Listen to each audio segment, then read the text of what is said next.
afternoon, my beautiful family and friends, and welcome. Welcome, guys, to Coco's channel. And today, guys, I wanted to start a different type of a segment, and my segment is going to be on travel.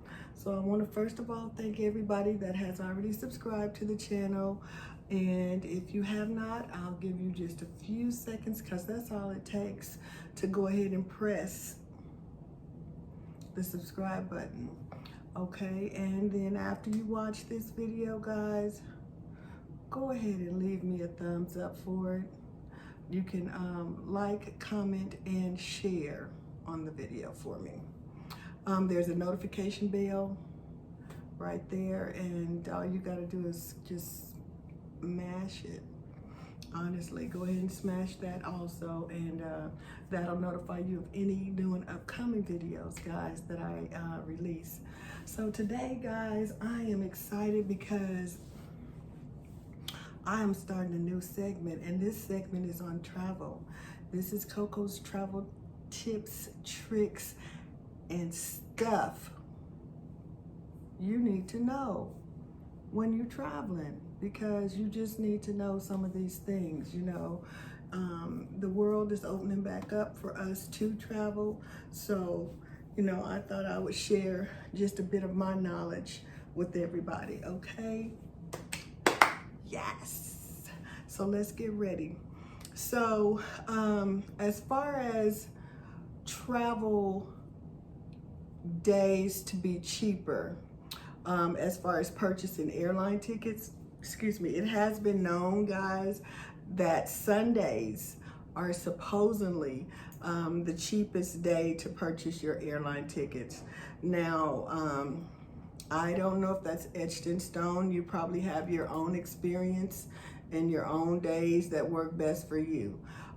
This is just something that you know, has worked for some people, I guess, the majority of the time, as far as low fares.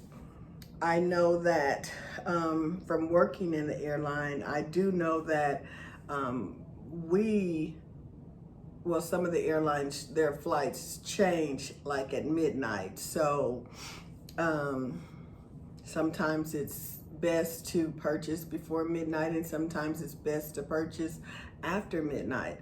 But depending on the carrier that you use, if there's a difference in the fare, you know, it can be refunded back to you depending on the class of the ticket that you purchase. So yeah, if you purchase a ticket with Southwest, for instance, and that ticket goes down and you have a difference in your fare, depending on what class of ticket you purchase, you can either get it refunded back, or you can get it in the form of a credit to be used toward the purchase of your next ticket. So yeah, that's something you need to know. You don't always get money back. It depends on the class of the ticket, and I can't speak for every airline. Also, guys,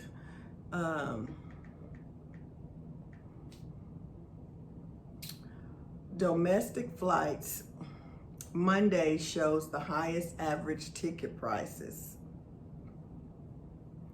And I think that's kind of sort of due to a lot of business travelers. You know, they traveled at the beginning of the week, so most of the airline carriers know that they can kind of sort of, I guess so, you know, get top notch for these seats. So just know and understand that.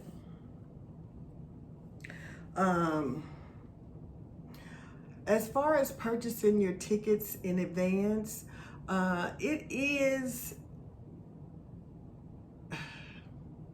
if you can purchase out 21 days in advance, you're doing good. If you can purchase further out in advance than that, you're doing better. So 21 days is good. Anything over 21 is better. You know, if you have to do a last minute, just know and understand, sometimes it'll be, the prices will be against you, and then sometimes you could be blessed and find a really good fare at the last minute, but that's not etched in stone. And also, like, as far as your traveling times. Just know and understand that certain times of the day are considered peak traveling times. And those times, those ticket prices can be higher than prices of tickets that are non-peak, that people are not really wanting to travel, So know and understand that, and know and understand that, your nonstop flights sometimes, excuse me guys, sometimes will be a little bit pricier than your connecting flights, and sometimes not. So again, it depends on your carrier and how far in advance you book. So you can also, it's not recommended guys, but you can, and people do, mix and match their carriers.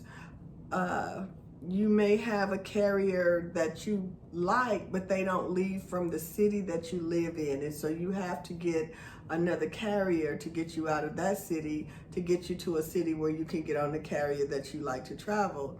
And that's fine.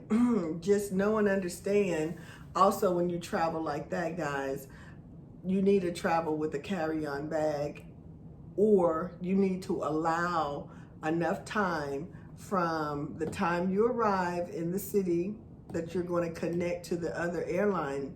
You need to allow at least an hour and a half to claim your bags, to go back through security to get on the other airline. Yeah, so just consider that. Sometimes it can be cheaper, but sometimes it's a pain in the butt to do that. And if you do check a bag and that bag is delayed, most of the time, I don't know if the carrier takes it to another airline or if that's your responsibility, because mostly it's that destination, your final destination with that carrier. So just remember that as well. Also, let's see. All right, and if you, okay, we already talked about that. Wow. Yeah, and so, wow, I've already discussed all of this.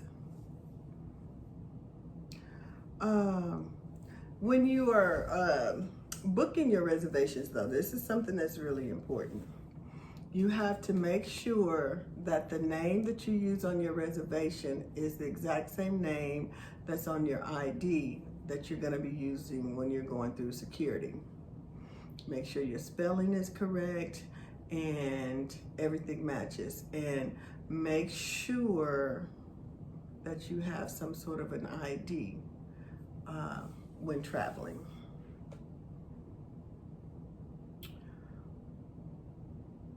Also, guys, baggage. Now, a lot of the airlines can offer you really, really, really good fares. Really, really good fares.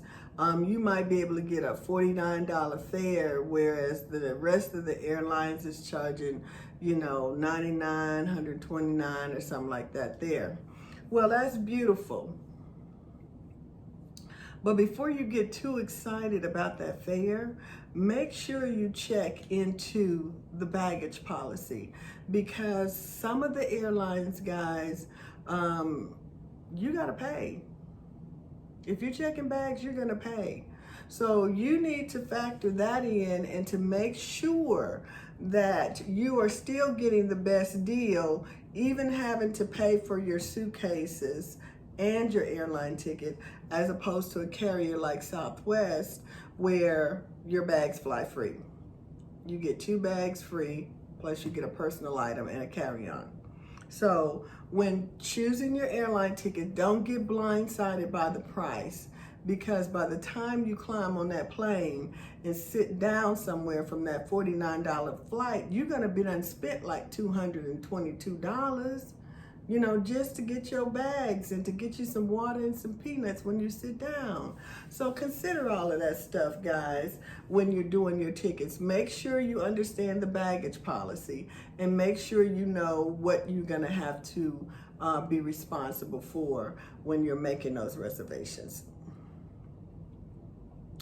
Okay, so those are my tips and tricks for today, guys, and I hope that some of this information is good for you. I'm gonna try to do something on a weekly basis, bring some kind of information to you that I feel like, you know, you would be interested in. If there's something pertaining to travel that you would like to know more about, you can leave me a message in the comment section and I will definitely try to find the information out for you. But I got a couple of segments coming up. I got cruising, I got, you know, traveling by train.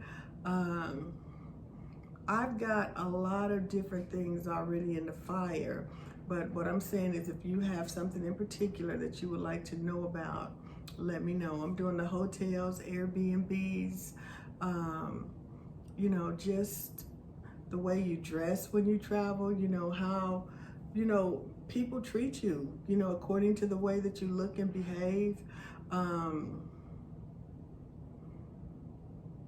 Yeah, whatever you have any type of question for about travel, leave me a comment and I will definitely try to include it in one of the segments, okay?